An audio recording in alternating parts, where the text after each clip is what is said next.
یوسف عن نفسی، تم بتاؤ تمہارا کیا کہنا ہے اس بارے میں جب تم سب نے حضرت یوسف کو ورغلانے کی کوشش کی تھی۔ عن نفسی، یقیناً میں ہی مجرم ہوں، میں نے ہی اسے ورغلانے کی کوشش کی تھی۔ وَإِنَّهُ لَمِنَ الصَّادِقِينَ، کہ یہ کہا وَمَا أُبَرِّئُ نَفْسِي، میں اپنے نفس کو بری نہیں کہتا، إِنَّ النَّفْسَ لَأَمَّارَةٌ بِالسُّوءِ، اور ہمارا ضمیر ہے وہ تین طرح کا ہوتا ہے۔ نمبر ایک نفس امارہ،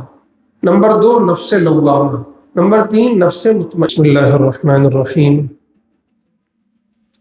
الحمد للہ رب العالمین، والصلاة والسلام علی سید المرسلین وعلی آلہ واصحابہ اجمعین۔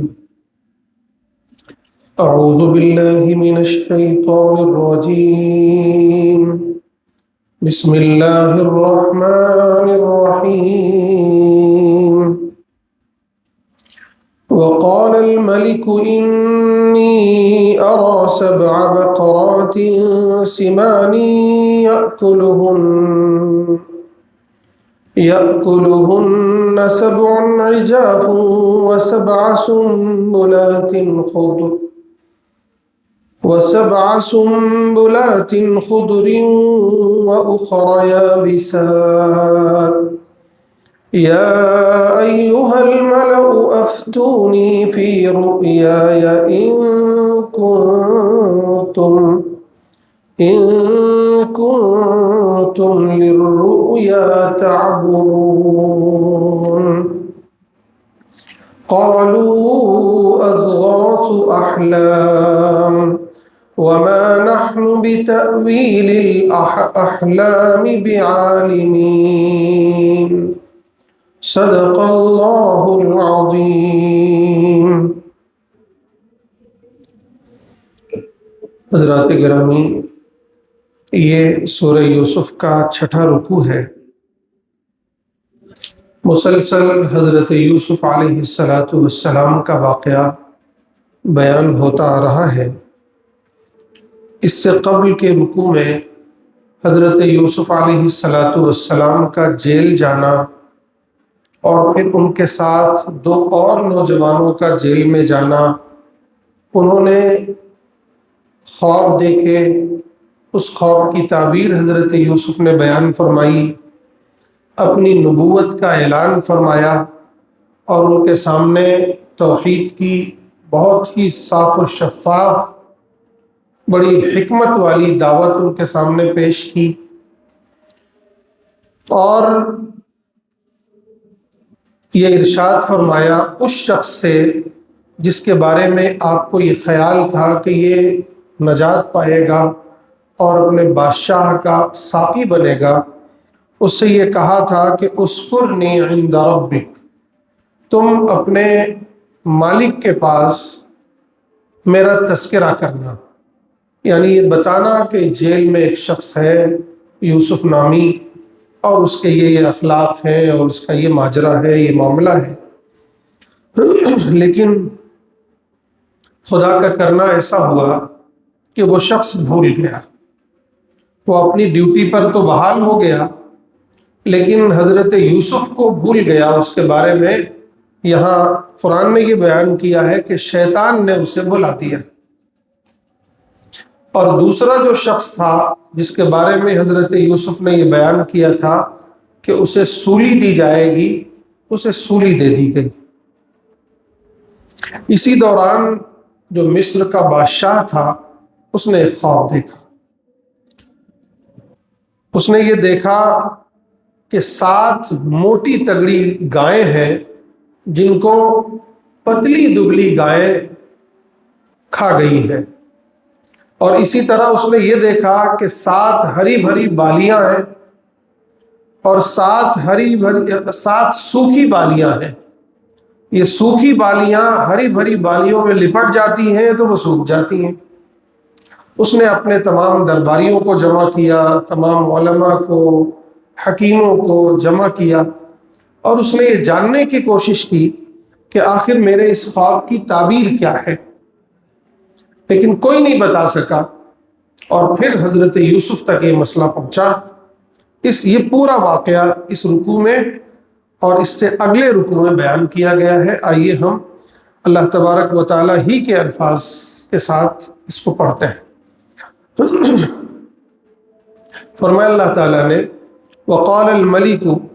اور بادشاہ نے کہا انی ارا سبع بقرات سمان یأکلہن سبع عجاف،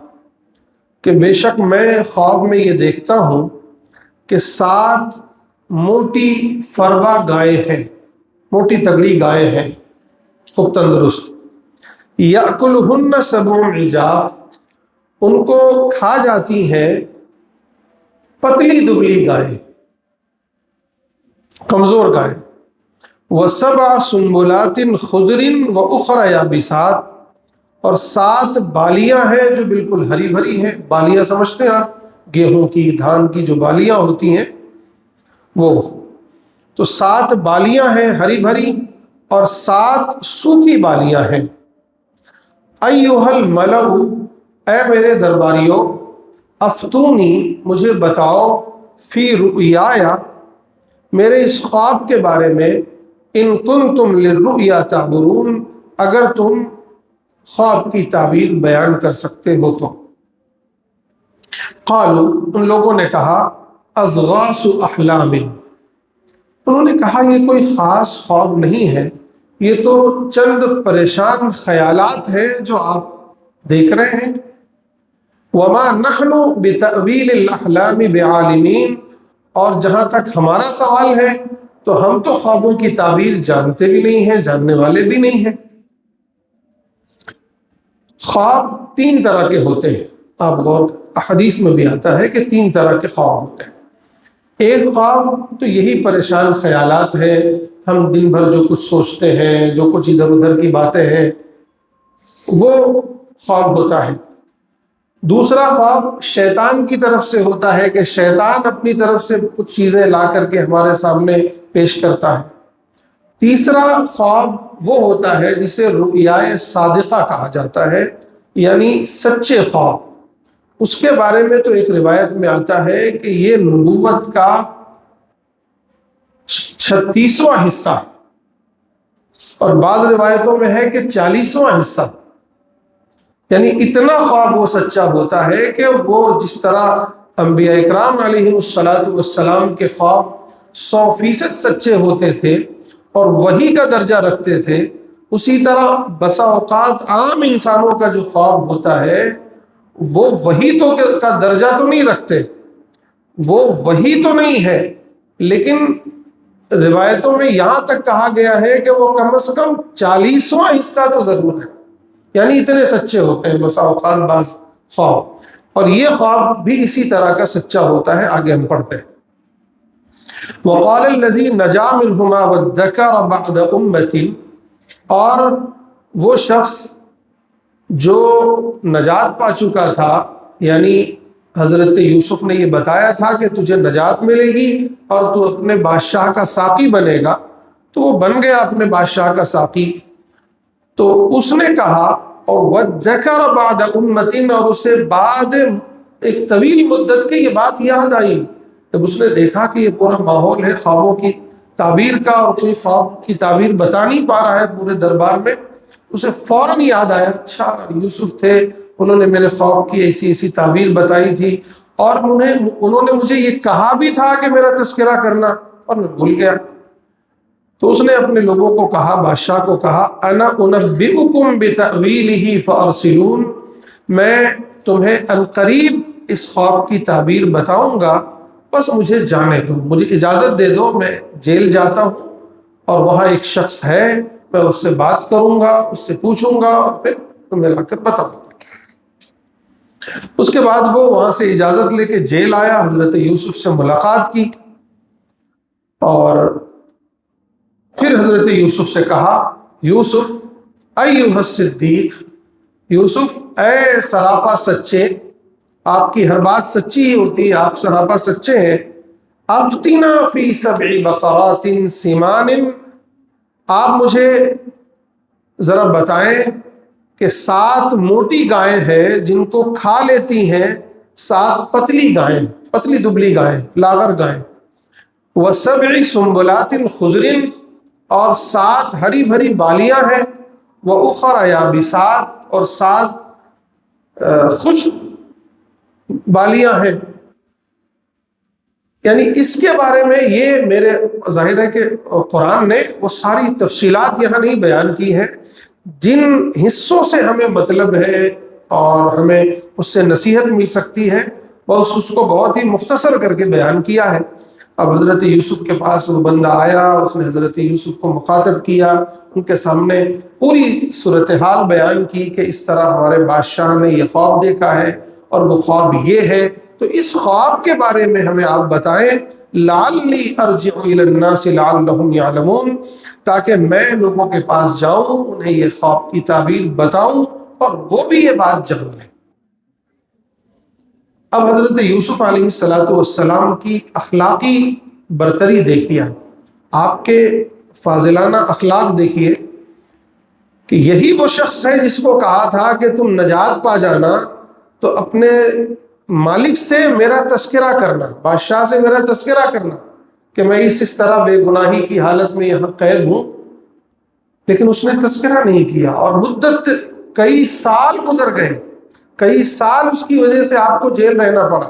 اب وہ بندہ سامنے آیا ہے، اور اب بھی اس لیے نہیں آیا ہے کہ آپ کو لے چلے بادشاہ کے پاس، اس نے تذکرہ کیا ہے اور لے چلے بادشاہ کے پاس اور آپ کو نجات دلائے یہاں سے، نہیں، بلکہ اپنے مطلب سے آیا ہے، پھر خواب کی تعبیر پوچھنے آیا ہے۔ لیکن حضرت یوسف نے ایک لفظ اسے نہیں کہا، کوئی ملامت نہیں کی، فوراً اس کے خواب کی تعبیر بیان کی، اور نہ صرف یہ کہ خواب کی تعبیر بیان کی، بلکہ اس کی تدبیر بھی بتا دی کہ تم پر یہ جو آگے حالات آنے والے ہیں، تمہیں اس میں کیا کرنا چاہیے اور کیا نہیں کرنا چاہیے۔ اس سے پتہ چلتا ہے کہ انبیاء اکرام علیہم السلام کے جو اخلاق ہوتے ہیں وہ کس قدر آئیڈیل اخلاق ہوتے ہیں ہم سب کے لیے۔ انبیاء کی تاریخ، انبیاء کے واقعات، ان کی سیرت ہم سب کو پڑھنا چاہیے، ان کے اخلاق کو پڑھنا چاہیے، ہمیں اپنے بچوں کو پڑھانا چاہیے، اپنی نئی نسل کو پڑھانا چاہیے، تاکہ اسی طرح کے اخلاق ہمارے بھی ڈیولپ ہوں، ہمارے بچوں اور ہماری نئی نسل کے بھی اخلاق اسی طرح پروان چڑھیں اور ڈیولپ ہوں۔ خیر، اب حضرت یوسف نے جواب دیا، قال تزرعون 7 سنین دأبا، کہ تم لوگ کھیتی کرو گے، خوب اناج اگاؤ گے 7 سالوں تک، دأبا مسلسل، خوب دبا کر، اپنے یہاں بولتے ہیں نا دبا کر، اسی طرح خوب زیادہ مسلسل۔ فما، اب یہاں تک تو خواب کی تعبیر وہ 7 موٹی گائے ہیں اور وہ 7 ہری بھری بالیاں ہیں کہ 7 سالوں تک تم خوب اناج اگاؤ گے، خوب کھیتیاں کرو گے۔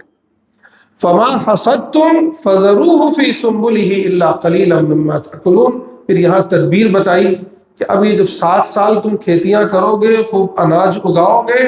تو ایسا کرنا کہ ان کو ان کی بالیوں میں باقی رکھنا،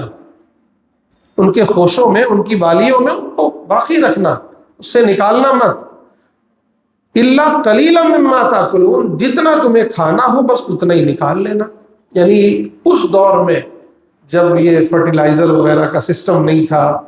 یہ دوائیں نہیں تھیں، یہ کولڈ اسٹور نہیں تھے، تو اللہ تعالیٰ نے ظاہر ہے تو ہمیشہ یہ سسٹم بنایا ہے، ان بالیوں میں جب تک یہ اناج، یہ غلے رہتے ہیں، اس میں کیڑے وغیرہ، گھن وغیرہ نہیں لگتے، وہ خراب نہیں ہوتے۔ تو یہ تدبیر حضرت یوسف نے بتائی کہ اسے ختم مت کرنا، جتنا کھانا ہو بس اتنا نکال لینا، بقیہ سارا اناج بالیوں میں رہنے دینا۔ ثم یاتی من بعد ذلک 7 شداد، پھر اس کے بعد 7 بڑے سخت سال آئیں گے، یعنی اب وہ 7 پتلی دبلی گائیں آئیں گی، 7 سوکھی بالیاں نظر آئیں گی، یعنی 7 ایسے سال آئیں گے جو بڑے خشک ہوں گے، جس میں قحط سالی ہوگی، قحط پڑ جائے گا تمہارے۔ یأکلن ما قدمتم لہن، وہ سب وہ کھا جائیں گے وہ سال جو کچھ تم نے جمع کر کے رکھے ہوں گے، یعنی وہ جو 7 سالوں میں تم نے اناج جمع کر کے رکھے ہیں، اب یہ 7 سال میں بالکل اناج ہوگا نہیں تو تم کھا جاؤ گے اسے۔ الا قلیلا مما تحسنون، سوائے اس کے کہ جو کچھ تم نے رکھے ہیں، یعنی بیج وغیرہ کے لیے تم نے بچا کے جو رکھے ہوں گے بس وہی بچیں گے۔ ثم یاتی من بعد ذلک عام فیہ یغاث الناس وفیہ یعصرون، اور پھر ایک سال اس کے بعد ایسا آئے گا کہ خوب بارش ہوگی، خوب اللہ کی رحمتیں برسیں گی، خوب میہ برسے گا، اور پھر لوگ اس میں خوب انگور نچوڑیں گے، یعنی انگور کے باغات تھے ان کے یہاں، انگور ہوگا، پھر انگوروں کے تم نچوڑو گے اور پھر شرابیں وغیرہ بناؤ گے۔ یہ خواب حضرت یوسف نے بیان کیا، نہ صرف یہ کہ خواب کی تعبیر بیان کی بلکہ آگے کا پورا نظام سمجھا دیا کہ تمہارے لیے 14 سال آگے کے بڑے اہم ہیں، جس میں 7 سال خوب اناج اگاؤ گے اور 7 سال قحط پڑے گا، پھر اس کی کیا ترتیب ہوگی وہ ساری چیزیں بیان کر دی بغیر کسی چوں چرا کے، بغیر کسی معاوضے کے۔ اب ظاہر ہے یہ بندہ گیا واپس اور بادشاہ مصر کے سامنے یہ پورا واقعہ سنایا، یہ تعبیر سنائی اور تدبیر بھی بتائی، تو ظاہر ہے کہ اس کے دل میں تو حضرت یوسف کی اہمیت جاگوزی ہوگی، بڑھے گی۔ اس نے فوراً حضرت یوسف کو بلا بھیجا۔ وقال الملک ائتونی بہ، بادشاہ نے کہا فوراً اسے میرے پاس لے آؤ۔ تو فلما جاءہ الرسول، پھر وہ بھاگا ہوا آیا، وہ پیغام لانے والا، وہ آیا اس کے پاس، حضرت یوسف کے پاس۔ قال، اس نے کہا ہوگا کہ چلیے بادشاہ سلامت آپ کو بلا رہے ہیں اور آپ چاہ بھی رہے تھے کہ بات ایسی ہو، لیکن پھر حضرت یوسف نے کہا نہیں۔ ارجع الی ربک، پہلے اپنے مالک کے پاس جا، فاسألہ، اس سے پوچھ، ما بال النسوۃ اللاتí قطعن ایدیہن، ان عورتوں کے بارے میں وہ کیا جانتا ہے، یا ان عورتوں کا معاملہ کیا ہے جنہوں نے اپنے ہاتھ کاٹ لیے تھے، یعنی اسی کی وجہ سے تو میں جیل میں ہوں، مجھ پر اتنے سنگین الزامات لگے ہیں، تو میں ایسے ہی باہر کیسے آ جاؤں؟ ظاہر ہے کہ ابھی میں باہر آ بھی گیا، بڑا عہدہ بھی مل گیا، مجھے بڑا مقام بھی مل گیا، تو لوگ تو انگلی اٹھائیں گے نا کہ یہی وہ شخص ہے جو زنا کے الزام میں جیل میں گیا تھا، تو میں اتنے بڑے الزام کے ساتھ باہر کیسے آ جاؤں؟ ان ربی بکیدہن علیم، اور بے شک میرا رب ان کی تمام سازشوں کو، ان کے مکر و فریب کو خوب اچھی طرح جاننے والا ہے۔ تو اب وہ بندہ گیا واپس، بادشاہ کے سامنے سارا ماجرا بیان کیا۔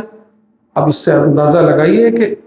حضرت یوسف کا جو صبر مشہور ہے، کیسا صبر تھا،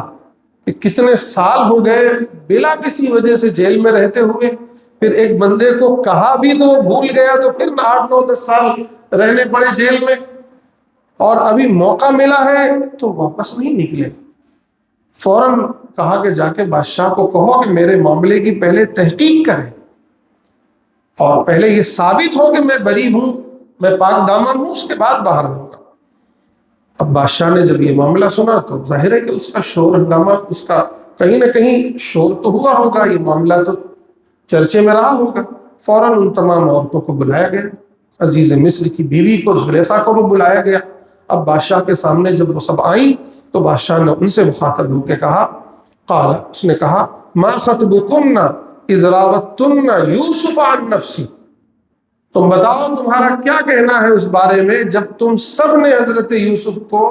ورغلانے کی کوشش کی تھی، پھسلانے کی کوشش کی تھی، آمادہ کرنے کی کوشش کی تھی گناہ پر۔ یہاں آپ اندازہ لگائیے، یہیں چونکہ یہاں جمع کا صیغہ استعمال ہوا ہے، ورنہ واقعہ تو پیچھے یہ ہے کہ عزیز مصر کی بیوی زلیخا نے صرف ورغلانے کی کوشش کی تھی اور اس کا ساتھ دیا تھا ان عورتوں نے، لیکن یہاں جمع کا صیغہ استعمال ہوا ہے۔ یہیں سے بعض مفسرین نے یہ بات بھی کہی ہے، اگرچہ یہ شاذ ہے لیکن یہ رائے یہ بھی ہے کہ ان تمام عورتوں نے بھی اپنی اپنی طرف حضرت یوسف کو مائل کرنے کی کوشش کی تھی، اسی لیے یہ لفظ استعمال ہوا۔ خیر جو بھی رہا ہو، لیکن اتنی بات تو طے ہے کہ عزیز مصر کی بیوی نے مائل کرنے کی کوشش کی اور ان سب نے اس کا ساتھ دیا تھا۔ تو اب ان سب کو ظاہر ہے اپنی غلطیوں کا احساس ہو گیا ہوگا، ایک طویل وقفہ گزر گیا۔ قلنا، ان سب نے کہا، حاشا للہ، اللہ کی پناہ، ما علمنا من سوء، علیہ من سوء، ہم نے کبھی اس سے کوئی برائی نہیں جانی ہے، نہیں سمجھی، یعنی ہمیں اس سے کسی برائی کا کوئی علم ہمیں نہیں ہے، یعنی وہ اس نے کوئی برائی کی ہو یہ ہم نہیں جانتے۔ قالت امرأۃ العزیز، پھر زلیخا بھی بول پڑی، عزیز مصر کی بیوی بھی، الآن حصحص الحق، اب حق واضح ہو چکا ہے، حق ثابت ہو چکا ہے، انا راودتہ عن نفسی، یقیناً میں ہی مجرم ہوں، میں نے ہی اسے ورغلانے کی کوشش کی تھی، وَإِنَّهُ لَمِنَ الصَّادِقِينَ، وہ بالکل سچا تھا۔ اب یہ بات ہو گئی، حضرت یوسف کا پورا مقدمہ صاف ہو گیا کہ حضرت یوسف پاک دامن ہیں، آپ صاف ستھرے ہیں، آپ نے کسی طرح کی کوئی بے حیائی کا ارادہ نہیں کیا تھا، یہ سارا ماجرا انہی عورتوں کا گڑھا گڑھایا تھا۔ اب اس کے بعد پھر حضرت یوسف نے یہ جو اپنے مقدمے کی وضاحت چاہی، اس کی دلیل آگے دیتے ہیں کہ ذالکا، یہ سب میں اس لیے چاہتا تھا۔ اب حضرت یوسف کو بلا لیا گیا، حضرت یوسف آ گئے، پھر حضرت یوسف نے اپنی وضاحت کی، ذالکا، یہ سب ماجرا میں نے اس لیے کروایا، ذالکا لیعلم انی لم اخنہ بالغیب، تاکہ وہ جان لے، یعنی عزیز مصر جان لے اور لوگ جان لیں کہ انی لم اخنہ بالغیب، میں نے ان کے غائبانے میں کسی طرح کی کوئی خیانت نہیں کی تھی،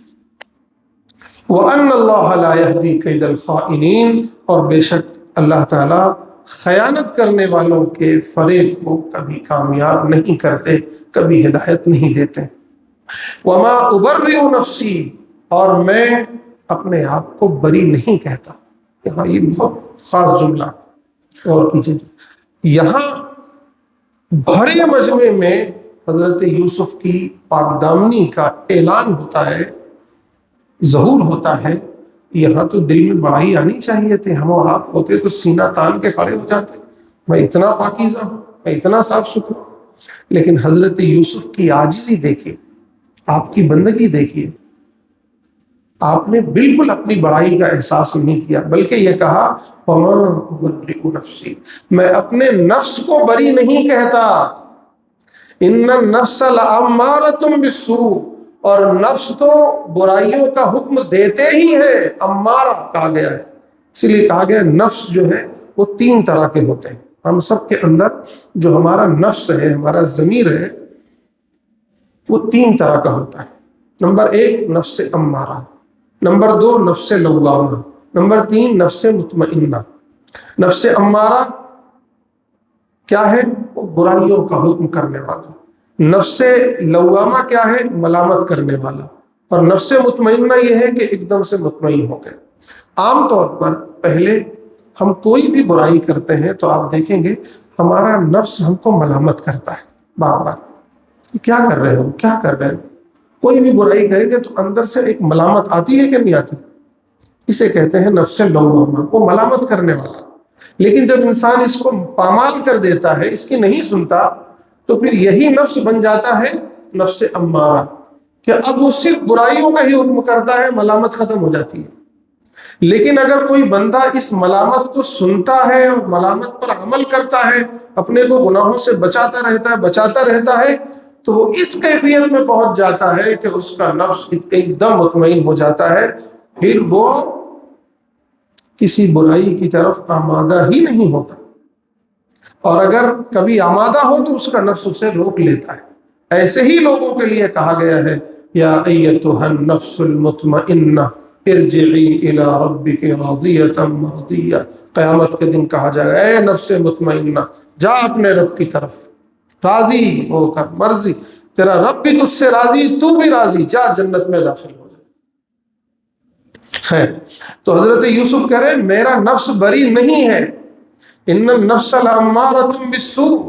نفس تو برائیوں کا حکم کرنے والا ہوتا ہی ہے، الا ما رحم ربی، سوائے یہ کہ میرا رب کسی پر رحم کر دے، تو میرے رب نے مجھ پر رحم کیا، میں اپنے رب کی برکتوں سے، اس کی رحمتوں سے گناہ سے بچ سکا ہوں، میرے نفس کا کمال نہیں ہے۔ ان ربی غفور رحیم، بے شک میرا رب بڑا مغفرت فرمانے والا اور بڑا رحم کرنے والا ہے۔ خیر، اب وقت تقریباً تمام ہوا ہے، انشاءاللہ اگلا جو حصہ ہے ہم اگلے ہفتے پڑھیں گے۔ اللہ تعالی ہم سب کو عمل کی توفیق نصیب فرمائے۔ سبحان اللہ بحمدہ، سبحانک اللہم وبحمدک۔